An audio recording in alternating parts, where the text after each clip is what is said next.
mới kẹt á.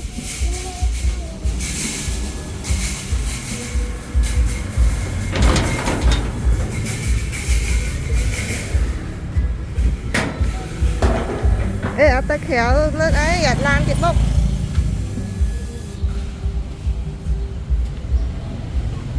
Làng tôm à.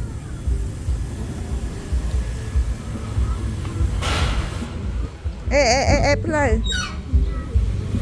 Kia picture.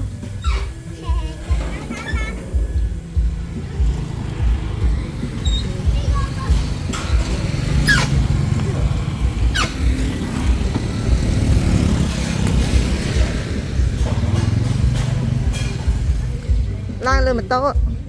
Ô tô bay thôi. Ô tô bay lên thôi. Anh lên cốc mối thôi cái bay rồi.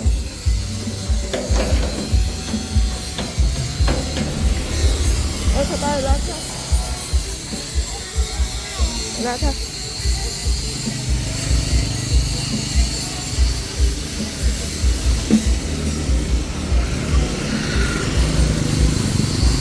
Lan tô.